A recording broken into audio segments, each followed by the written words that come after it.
First live lecture. Here we go. International Master Dorsa Derakhshani. Everyone give it up.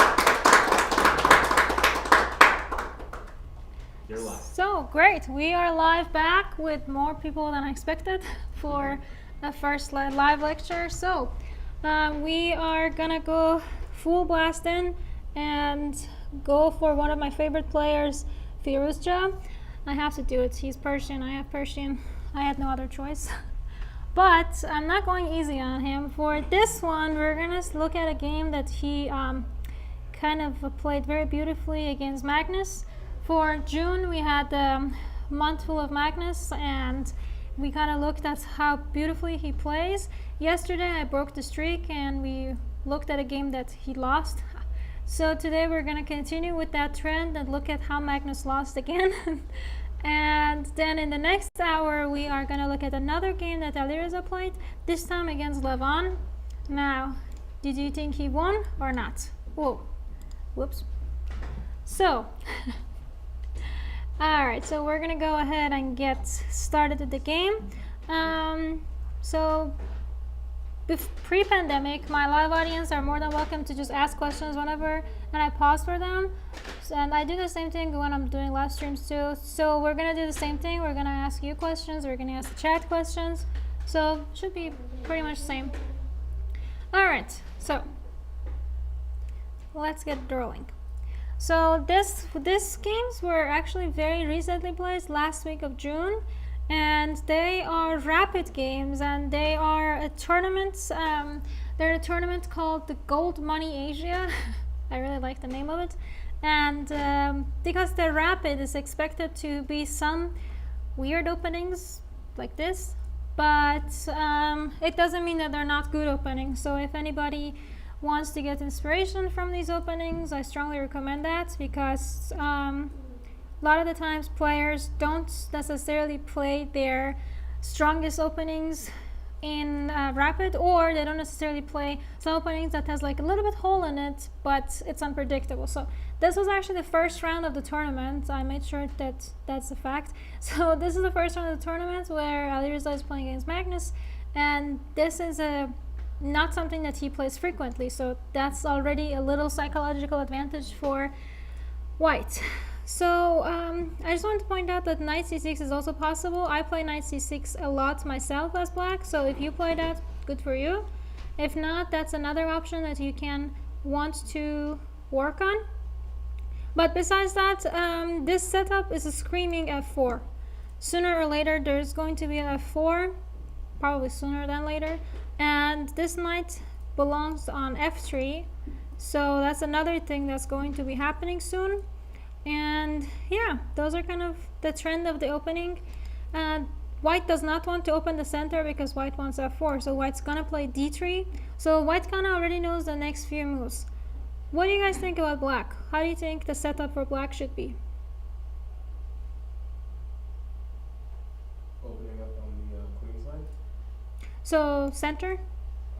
Well, since white's opening up on the king side, I would just think black should open up on the queen side.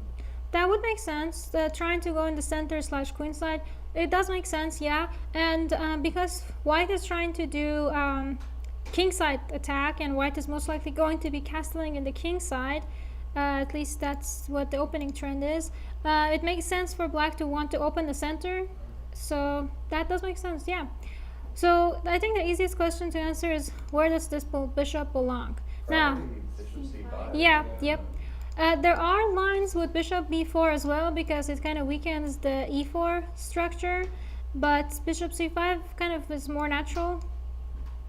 And now we're going to continue by keeping the center closed, because d5, you aren't ready to play this d5 just yet. After take, and it doesn't make sense to want to give up a pawn.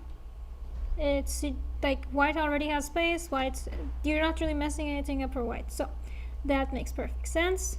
And now, so question, is it time to push for here? Is f4 a good idea? Maybe not with the bishop on c5, just because it might be hard to castle. Yeah, So if you play f4, does it mean you're kind of committing to long castle? Probably. Okay. So how many of you are familiar with this opening? Like, I've seen it before, but like, not very much. Also, can white go bishop e3? Yeah, it's possible, but bishop e3 doesn't exactly go with the f4 flow because white did all these things to want to play f4 either right now or like very soon. So So do you attack the bishop with the knight? knight a4, Yeah. it's possible, but you don't need that right now. Okay.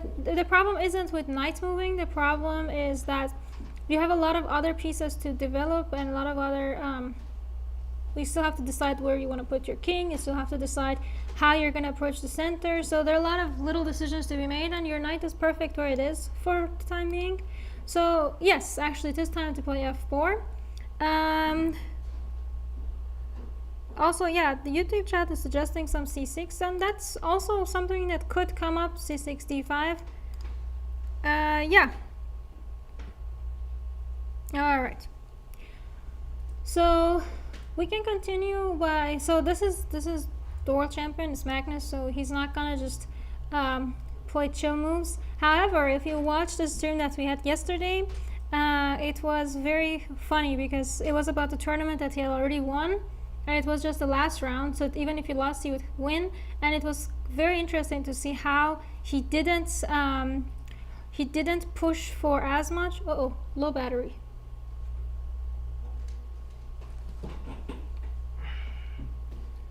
Apparently. I don't know where the plug is going. It's unplugged for some reason. Oh, I did not do that. Not this time. Well, that was simple. Thanks. Alright, so yeah. So it's kind of interesting to see how players play in different situations, even super grandmasters like Magnus. So f4, knight c6 makes perfect sense. And it would be a good idea to just continue developing. There's nothing wrong with developing. You can always figure out later. But the one thing to be very cautious of is pawn movements. I don't know which game was I watching, but there was like a f5. I think it was a very recent game. I can't remember when I was watching this. And like, not in this position, but pawn structure wise, that you would decide very quickly on what's happening to the center. And that's not something that I would recommend. It's always a better idea to not make decisive moves with pawns that fast. All right, so what do you think is the idea behind a6? Why did Magnus play a6? Well, I think I know. Yeah. I think he played a6 to maybe go knight a5, since if we didn't play a6, then you would have like bishop e3, bishop a4, bishop b5 check, bishop a4 to get back. Yeah, you're correct. He wants to play knight a5. So it's not about deciding how much do we care about this bishop, and as it turns out, we care about it, but not that much. Something like a4 is. It's what black wants. Black wants us, he's trying to provoke us to push this a pawn, because if we're going to do long castle, then having moved this pawn kind of messes with that structure, right? So, yeah. Why not just play a3? Well, even if you play a3, then long castles later on will not be very pretty, because this is immediately jumping up. And if you play a3, then you would have to fight to get short castle, and that's not what white wanted in this game at all. So, alright, white went bishop b3 makes sense, but I don't think it was necessary. You could easily just play something like weird, but rook f1, because you know your rook is, you're not going to castle, so you might as well, you're not going to castle short, so you might as well develop the rook. If you want, there's a question on knight g4. Well, knight g4 doesn't really get anything done, even if right now you play knight g4. You're just attacking here when I can easily play like queen e2, or I can easily play rook f1. Actually, never mind, rook f1, there's knight h2. A little tricky, nice. I could easily also just ignore your whole idea and I can attack you back. And now something like check doesn't really go. Something like knight f2 does not go at all. Queen h5 now is white is winning already. So not knight g4. But yeah, well, knight g4 could become a serious idea later on. Alright, so Magnus continued with h6. He's stopping out of knight g5s. Now, we could try to play something like f5 to sever this connection, but it's not a very serious threat. Bishop g4 is not a serious threat. We can simply just continue with the idea that we had for long castle, because we want to bring this bishop out, we want to castle, so we know what we want to do with our king, so let's do that instead of doing on the moves in the center that we can't take back. Alright, so bishop g4. Now, white to move, what do you think we should do? To be fair, you could simply play this bishop e3 and still it's an okay move, but what do you think is better?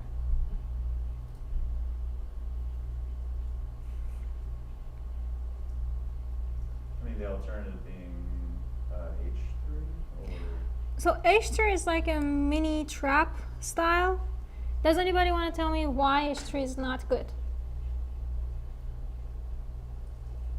Oh, yeah, because bishop takes f3, queen takes f3, you get knight d5? D4. D4. That's one of it, but there's something even stronger than that.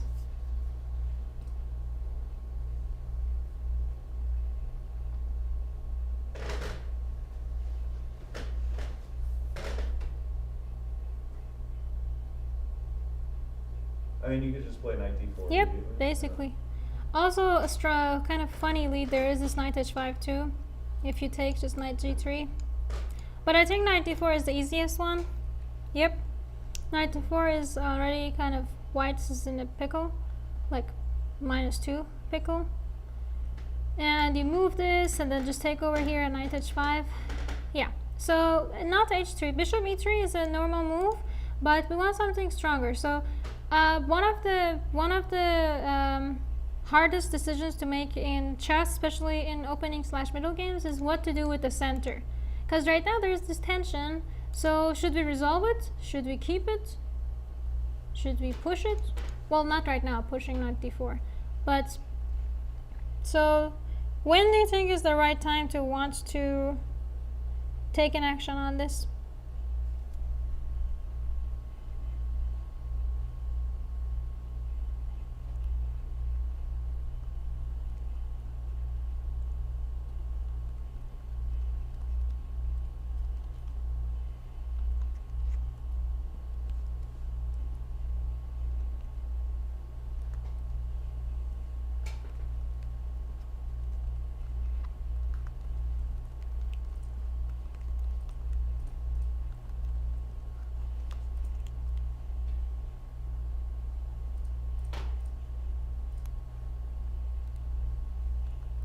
Yeah, I think we can take it now because like our point of playing f4 was like I think like open the f file. I guess the point could also be like f5 h3, but I don't know. I don't think it's good right now. So I think we can go fe5 and then like bishop e3. Okay, so let's say fe5. What if knight d4? Are you afraid of that? Yeah, I guess kind of, but maybe just like queen d1 after knight d4. If knight d4, we could simply just go back to f1. Now we're holding this, but if we go to d1, we're still under the pin. So going to f1 makes it a little bit less easy for black. And now if take back, I can either take over here, or I can just take over on d4 and then bring the other knight to e2. And yeah, so knight d4 does not really present a serious threat at the moment. So taking back makes more sense for black too. Because also we should keep in mind that both players are fighting for they're not just fighting, they're actually fighting for winning this game. It's not like a last round that you just need an easy draw and you just want to get out of there. That's not like that. This is the first round. Players are actually fighting for a lot of money. So if you play knight d4, you're kind of all simplifying the position. You're giving your opponent, like when you play knight d4, white only has one move. You gotta play queen f1. and it makes it easier for white to decide what to do. So kind of like making it more challenging for your opponent to decide on moves is a very big part of the psychology behind chess. Alright, so take, and now finally bishop e3. Makes sense, right? We're taking away the knight d4 ideas, and now, what if now knight d4? We still can't take it to the knight. Should we take this with the bishop, or should we try to just move the queen away?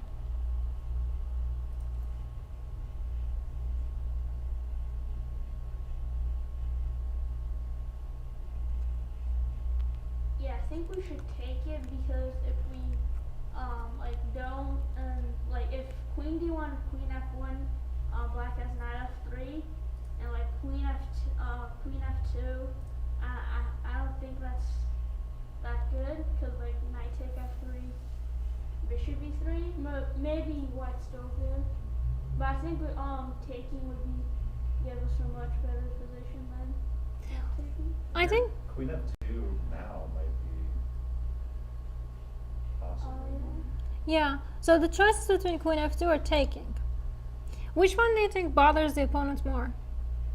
I think queen f2. I mean, you get a tempo against you, but I mean, you can play knight a4 after, you know, bishop takes d4, e takes d4, knight, I guess, a4. But then you just get, I guess, bishop a7, and it's not so bad for black. That's why I think maybe queen f2.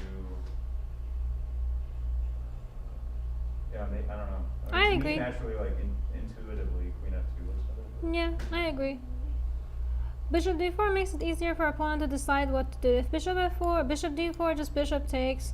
And now if you long castle, then there's like a black gets some momentum, or the initiative, I guess. And we don't really want that. It's kind of funny because when I first wanted to teach a class here, my first idea was to name it How to Play Annoying Chess.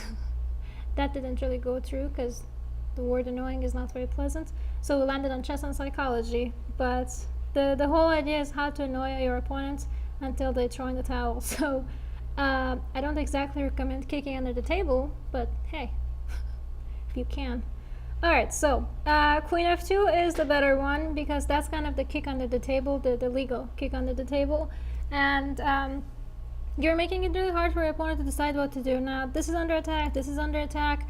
Now, should the opponent take on f3? Should the opponent take on b3? It's kind of a lot of choices, and when people have choice, they sometimes get very overwhelmed, which is actually a term I learned in my psychology course. It's a tyranny of choices, something like that.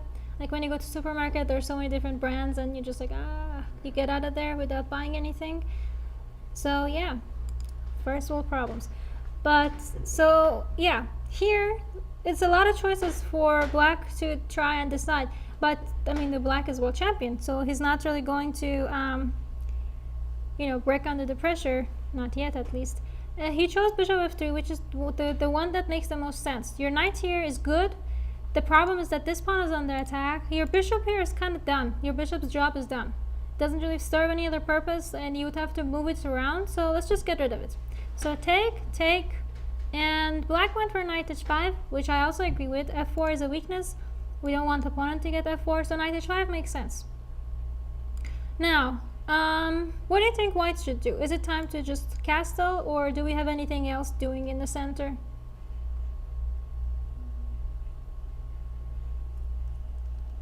Castling might be premature because of knight takes b3. I don't know if that makes it harder to, or makes you more susceptible to like a pawn flurry on the queen side, but Yes, but if you castle and this knight moves, then it opens up the d4 ideas. that's true. Yeah. So, I guess it's about figuring out. Well, do you have anything better than castling? It almost feels like he might not castle this game. There has been a lot of games that Magnus did not castle. This is Alireza, right? Yeah. Yeah, I guess we could go knight a4, but like I think castling would be the best move here. Knight a4, huh? Interesting. Yeah, but it doesn't really do Yeah, anything. bishop can just kind of go get tucked in. So we're keeping the king in the center right now is not the best choice because this rook, you don't know what to do with this rook. Even though there are no real attacks on your king, the problem is that there's still a lot of holes that black can go and poke into, and your rook would be completely useless here. So that's why castling makes the most sense. If there is a take, that's okay. We're just going to take it back with the a pawn. And black will still need too many moves, like at least 3 more moves, and still have to decide for the bishop, at least 4 more moves to form any sort of attack. So by then we can actually b5 just on its own on a5, then it's also dropping. Like there is a potential for the pawn march, but so is potential for us opening up the center soon. So this gives whites the best chance. Magnus did not take it, he just went knight f4. And so knight f4, bringing more pressure. What do you think we should do now? Can we do anything fun with our rooks? Should we take any of these knights? Should we play like a king b1 move? What do you think we should do?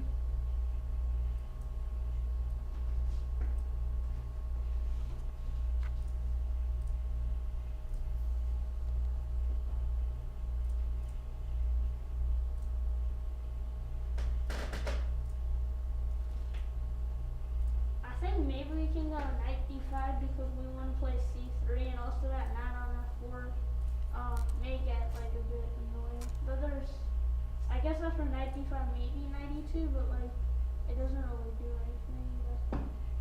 Actually, knight d5 is a very good suggestion too. Knight d5 makes a lot of sense as well. My only concern with knight d5 is that yes, you're bringing a lot of attacking material to the center, but at the same time, let's say something like as simple as queen d6 defends over here, defends this, it still kind of holds it together. And I agree that knight d5 makes sense, but at the same time, is there any other piece that we should worry about first?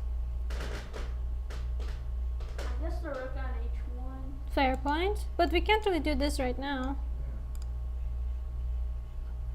Are we happy with our king position? Or is the opponent happy with our king position? Yeah, I guess we can go king b1 since like knight e2 check might be an idea. Yeah, maybe not necessarily knight e2, but I agree because like, let's say you play h4, then opponent can take over here, you take and exchange these, and then something like as simple as queen d4. I mean, that's not to say that this position isn't playable. This is very playable, but the point is, if your king is on b1, when your opponent takes here, you don't have to take back. You can take on c5, and this is actually what happened in the game. So now your queen is much more active than it would have been, and queen d4 doesn't work because yummy pawn. And so in the game, Magnus went queen d6. Now what do you think we should do?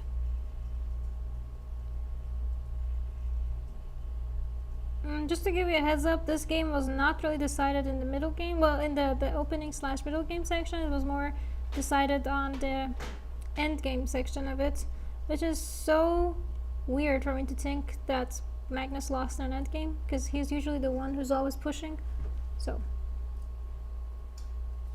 I feel like maybe queen, it might be slow, but queen e3 would enable knight e2 to get rid of that knight on f4, maybe? yeah, if you want to keep the queens on the board, that's what you should do. That's the best choice, to keep the queens on the board, get rid of the knight, try to push for d4. But which one gives your pieces a better activity chance? Bringing the queen back, bringing the knight back, maybe exchanging, and then again you would have to move your queen because the pawn takes an attack. Yeah, I think we should trade queens and then go like d4. Probably. Yeah, exactly. You're completely correct. Trade queens, d4. And if take, well, great for us. This is going to be a fun pawn. So black's not going to take it. So what do you think black should do? How can they develop their pieces now? Oh, I see some Farsi in the chat.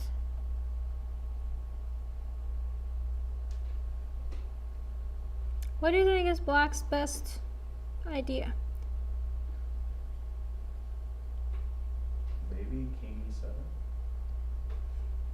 sure if that's Possible. Maybe premature. castle queen side. Yeah. So like we get our rook in and we Yeah. can also go like king c7. Yeah. Queens are off the board, so you don't have to worry about getting harassed. Mhm. You castle queens. Both of them are correct. Long castle is good. A lot of whoa, stop arrowing. King e7 is good too. Long castle makes the most sense because immediately puts your rook in a good position. If you wanted to play rook d8 without castling and then bring the king to e7, it's possible, but there's still some questionable holes here that knight could try to jump into.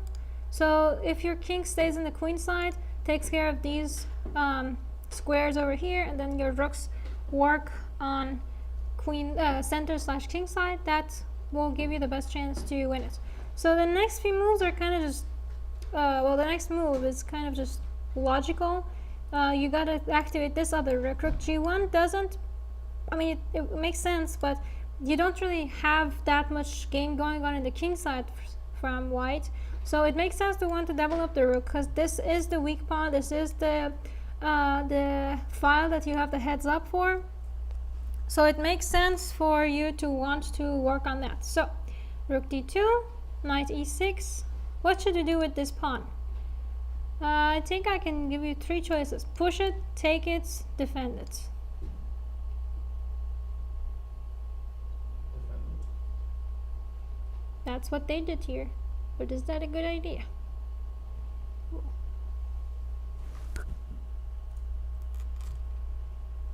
I'm not sure, but I think maybe we can take and go knight d5.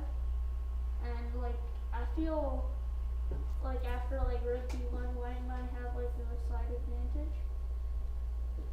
Maybe. Yes, but so knight e2 was played in the game. I think take and knight d5 is actually the best one, yeah. But it's not like white has advantage or anything. It's just a very playable endgame for both sides, and both sides are still fighting to activate their pieces.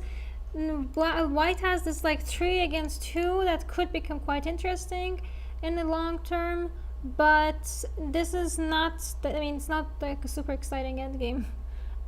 There's not much tactics going on or even strategy. Like there are no real outposts. There's like you can't push.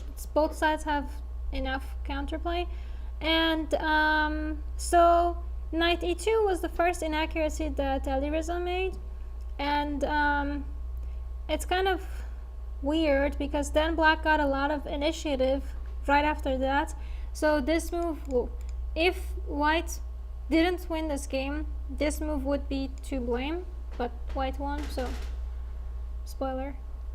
Alright, so black is beginning to form some serious threats here. Black has a pawn majority on, I mean, it's really hard to call this majority because like the pawns are so almost connected. If these two are exchanged off, yeah, then it's 4 against 3.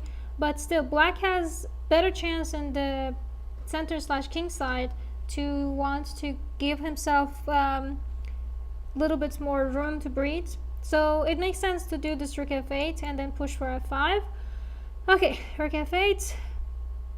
d5 was played, which I'm a little skeptical on. It makes sense because you're kind of messing with the knight, but you're pushing the knight to the side that it belongs anyways. So these two moves, knight e2 followed by d5, are not really the best in the position. So yeah, knight g5 was played, and I mean this is under attack, so you gotta defend it. And now, pawn is also blocked. This f5 is coming up. What do you think white should do? Also, this is a serious threat. So what do you think white should do?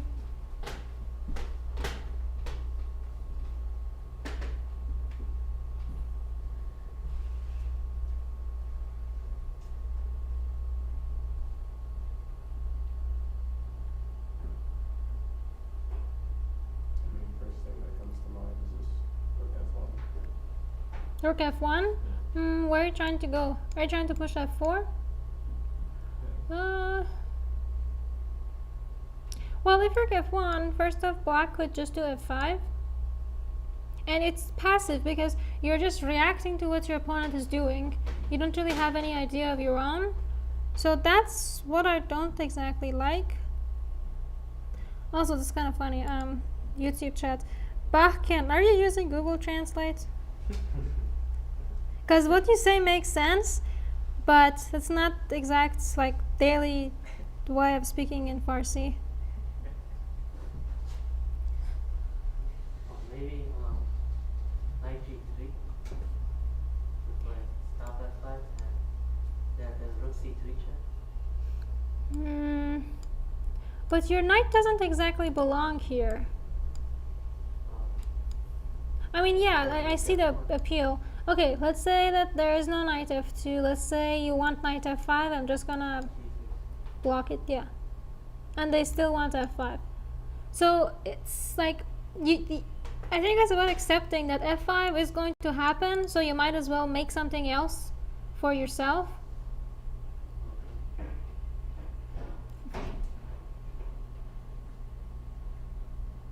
I was thinking about rook c3 immediately, but I don't think that's good. That just blocks in your c3 or Exactly. your c2 pawn. You're correct. It's harder to connect your rooks. And your district is already doing something. What is district doing? Defending f3, I guess. I mean, I don't know if f3 could really, maybe after knight g5, f3 could be weak, but. No, I agree. Rook on d3 is doing something, but the rook on h1 isn't. So maybe rook c1 to Yeah, c4. exactly. Rook c1, and you were correct. Rook bringing c3 kind of just blocks it. So this makes more sense. Now you want to push. f5, c4, boom, bam, rook f2. Alright, now we have a choice. Should we exchange these knights?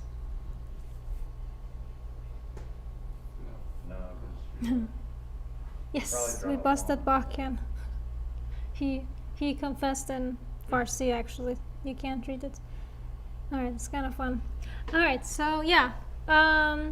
he gets a pass pawn, I think, right? 'Cause Well, it's- I think maybe we could because I don't really see anything else we could do.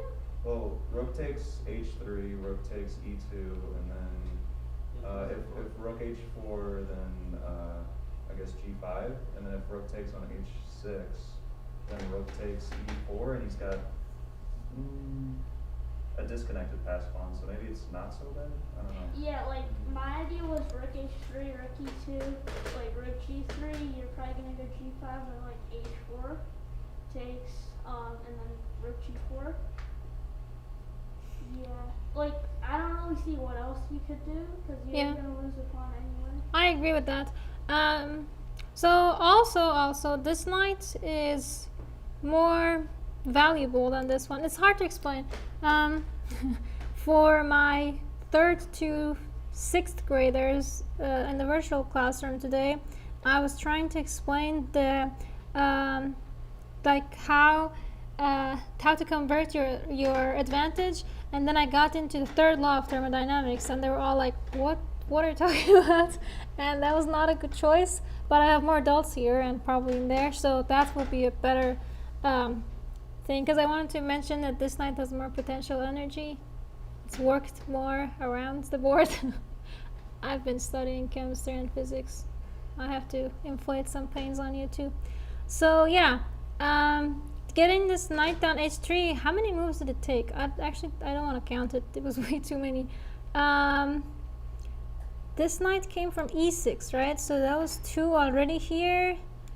Another 3 here. So that's what, like 5 moves. This knight on e2 was not that. Actually, that knight on e2 moved a lot too.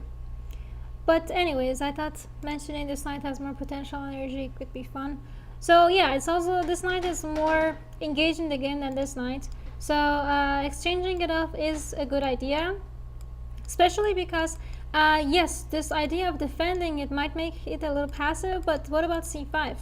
We can still keep it active. If you take it now, I can even do c6.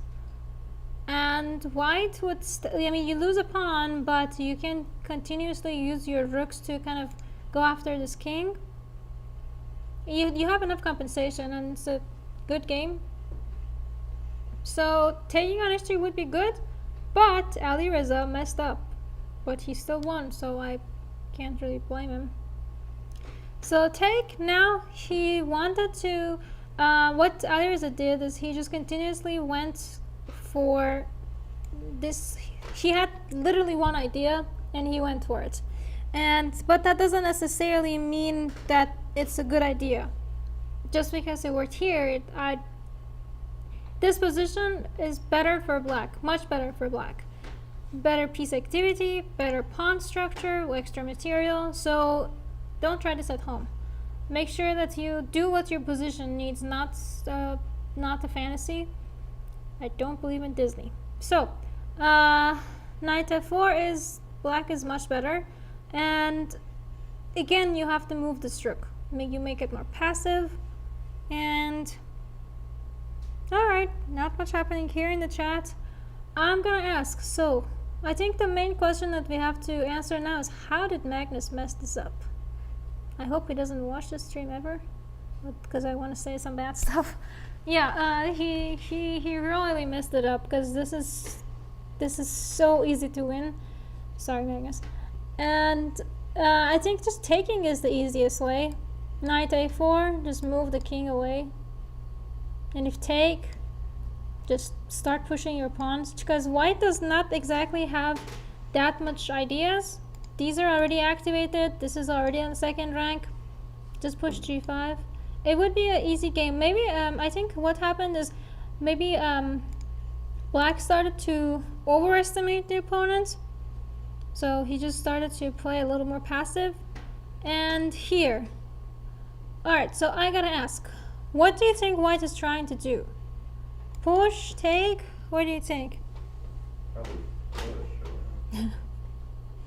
Nice I one. think push, because if we take, Yeah. he just goes rook takes, and I don't see ever how we're gonna push that pawn, and he's gonna start going g5, d4. Right? Yeah. Pushing makes more sense because you are already a pawn down. You are already in deep troubles with these pawns. So you have to give yourself the best chance. And c6 is that. Taking, just kind of like just being a good boy and just letting your opponent beat you really nice. So we don't want that. c6 and rook c8, still doing great moves. Knight a4 again, still makes sense. Alright, so I gotta ask, what do you think black should do now? What does white want? Knight e6. Exactly. How do we stop it? King a7. Yeah, that as simple as that makes sense, right? Yeah. This would flies. This would be the best one to do. He did not. I mean, then again, there could be some exchanges here, but again, black has an extra pawn and 2 connected pass pawns, so nothing to really worry about. So king a7 makes the most sense.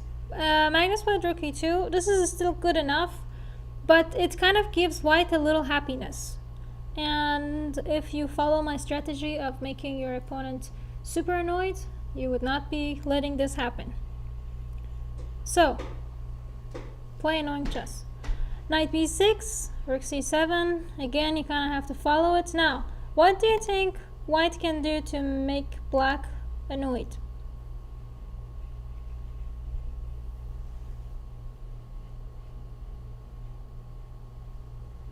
I assume white doesn't want to draw.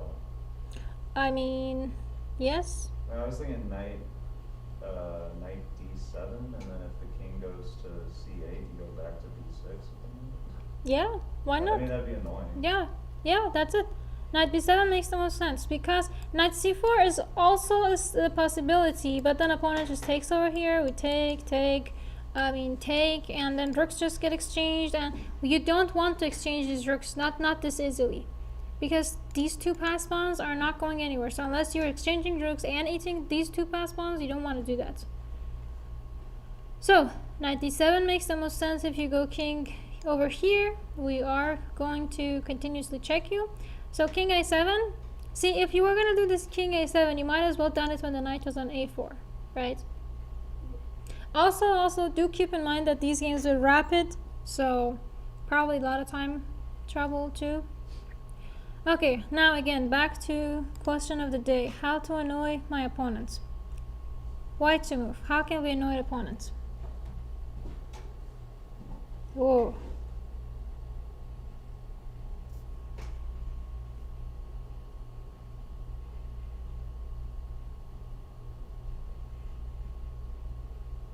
Is everything okay? Simp. It's funny though. Alright. Whoa, no, that does not annoy. That just makes it that just makes your opponent happy. No. Rook c4 is the one to do. Wait, what's wrong with 95 on d6? Well, for starter, I can eat here, Yeah, if and it then wasn't a pawn on b7, maybe. Oh, yeah. The pawn was on b5, but Oh yeah, that's actually very true. Yeah, this would make the most sense. But right now, you kind of have to go with the flow. Let's defend our pawn first, and let's see. Is it time for black to start pushing these pawns, or should he still try to maybe advance the knight? The rook is stuck here, the king is stuck here, so either you gotta do something with the knight to try and attack this pawn, or it's time to push these pawns. What do you think is the best one? All push. Oh, you all made the same mistake as Magnus. That was kind of black started to play a little chill and kind of messed it, because there's nothing fundamentally wrong with h5. It's just when you play h5, you give your opponent a new target. Now this is weak, we can go start poking at it. If you play g5, same idea. I can just bring my knight, block your pawn movements, and then I can continue it with, I can start pushing my own plan. So as long as your pawns are here, nobody's really going to be attacking them yet. Yes, rook g1 is coming up, but rook g1 you have to deal with knight d3s, or you would have to deal with actually rook g1 is a threat, so another way to think about it is how to stop rook g1. Or what is your knight doing here? Exactly. So can we put it somewhere better? Maybe. Oh, yeah, knight h3. For some reason, I'm thinking knight h3. No. I agree. Knight h3 makes sense, right? No more rook g1s. I want knight f2, and I want to eat your pawn. My position is I'm very clear. I want to eat pawns. So, knight h3 would be the most accurate one. Magnus played slightly inaccurate. He lost the game, so he messed up. He played h5. Now a4 would be a very interesting continuation, but also a little bold. Rook g1 was played. Rook g1 again kind of gives up a lot, because now after rook g1 you have a clear idea. Now black has two ideas. Either you can try to defend this, or you can push it. Which one do you think is best? Also keep in mind that these pawn pushing on the queen side is going to come up. Taking the c6 pawn does not really help, because we just take back, and it kind of gives another clear threat, because then you can easily play like a4, b4, b5, so that doesn't work, Axel.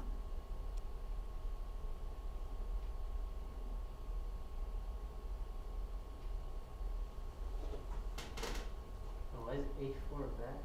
h4, rook g7, h3. I agree. h4 is the best one. See, when you play h4, taking is kind of too slow.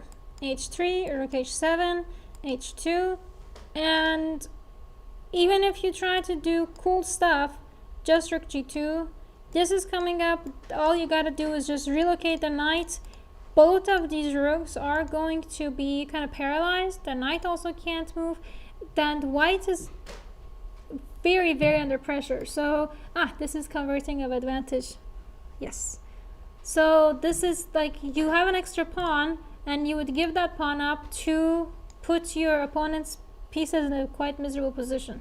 And that's also like +5, so that's besides the point. But that's kind of the idea, that we convert the advantage, and as long as you don't blunder it, well, actually, even if you blunder it, you would give the advantage to your opponent, so the law of conservation of energy still stays. So, yeah, h4 would be the best. I'm very surprised that Magnus didn't do it.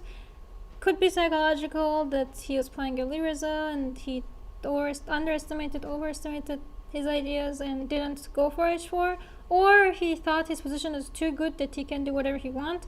That is never true. That's never true. There is no such thing as my position is too good to do whatever I want, unless you have like 2 queens. Even then there's chance for stalemate, so your position is never good enough to do whatever you want. Alright, so g6 was played, and g6 kind of started to blew the advantage away. So how do you think white should continue now?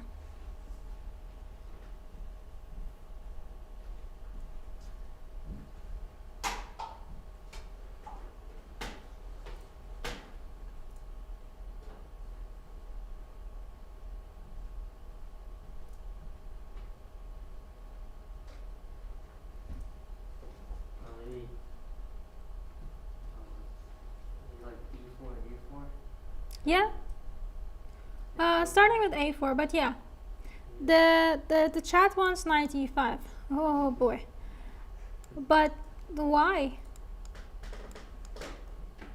Rook d2. Do you like Magnus so much you want to let him win at any cost? Yeah, no, that's not gonna work. So g6 is the move that's probably still keeping him up at night.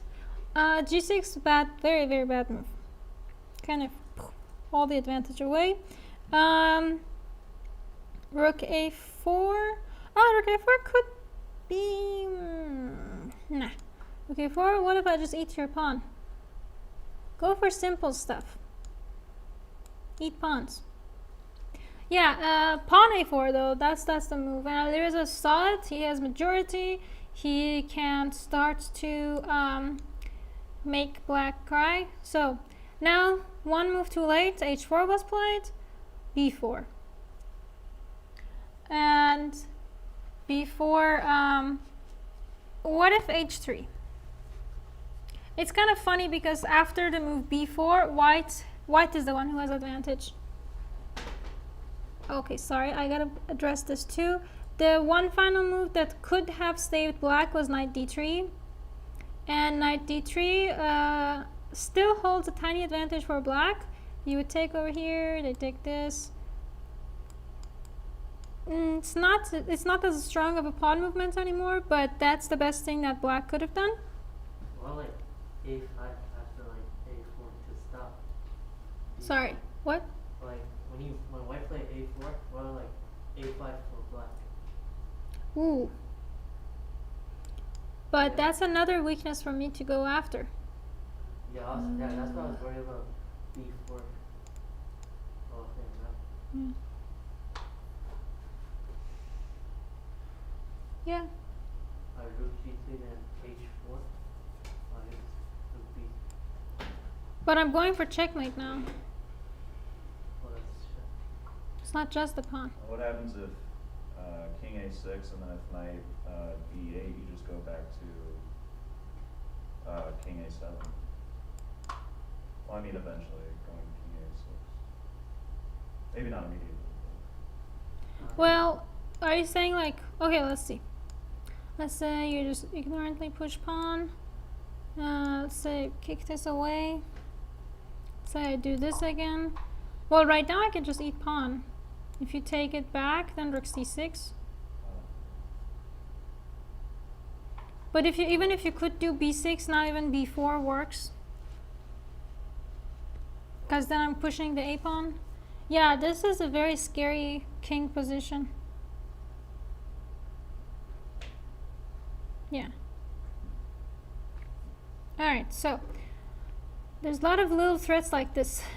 And probably, to clarify, that's probably why a4 is so strong instead of b4, because b4 like is like same ideas, right? But b4, now your opponent gets b5, and you don't really have that checkmate ideas that you had. You don't really give your opponent the chance to make mistake. So a4 is the best one, and finally b4. h2 is pretty horrible because b5 and b6 is coming up. That's already pretty lost. And even if something like b6 to try to stop it, now what do you guys think we should do? The game is almost over. I think maybe just like 5. Actually, never mind. The game is already pretty decided after this move, but how can we try to use all these pawns around here? Yeah, I think b5 is intuitive. Yeah. But I think maybe a5. I agree, b5, a5. Now, this pawn is protecting this guy. So does that give us any new ideas, or can we reuse any of our old ideas? What if we now do knight takes? Yep, Yeah. exactly. Nice job, I everybody. said that once the pawn moves to b7 Yeah. or b6. then- As soon as this pawn moves, or then b6 or b5. yeah. And if you take it, that'll be a lot of fun. So that's already super lost. And if you try to fight with h3, be careful not to fall for these stuff, because whoops, bye bye knight. And as long as you don't blunder and just follow your simple ideas, it should be good. Knight f3 is also very strong because you just stop these ideas. If h2, just rook h1, and this is not falling. So this is another one that would, I think this is a very easy one that would still hold clear advantage. Knight g4 also good, but rook g2 still gives black a lot of chance. Alright, so rook h1 was played and kind of gave this chance. That's why I wanted knight f3 first. It's because then there's knight d5, and it gets messy again. Opponent gets some chances. We take that pawn, and this was the final whoopsie doopsie from Magnus. Now, what do you think is black's best move? Black has like one move that can try to hold to some extent. It's not gonna be. It's not that that pretty, but what is the weakest? What is the most useless piece in your black's position? Rook on c7. Rook f7. Rook on c7. Yeah, so bring it to f7. Yeah. Yeah, rook f7 would make the most sense because you're hoping for some perpetual here. If take, still rook f2. c7 wouldn't exactly work. Whoa. Wouldn't exactly work because you're not going to give check. You're just going to bring this rook here. You're going to threaten the checkmate. You bring it over, boom. Whoa, again, what is wrong with this? Yeah, you're going to, that's how you get a perpetual. And if you don't push it, if you simply just, I don't know. I don't really see any way for you to stop this check. Even let's say bring the knight, still check. Bring the king, still. Same idea. You can't really stop it. So, yeah. That was the last chance, rook f7. Rook f7 was not played, though knight e3 was played. But, I mean, I can understand why rook f7 is so hard to find. So, knight e3 was played. Rook c3, and this is already super lost. And the next few moves, I think they were just because Magnus couldn't believe he's busted. And as soon as you give up that pawn, that's already lost. Not to mention this is coming up. So yeah, that was a very beautiful game that Alireza played and kind of whooped Magnus. So I'm still rooting for a match between these two in this decade. So we'll see how that goes. Alright, that's what I have for this segment of the class. We're going to take a short recess and we will be back for seeing how Alireza got whooped by Iranian. So this is kind of fun. Alright, take a quick break and let's come back to see how Iranian is the king.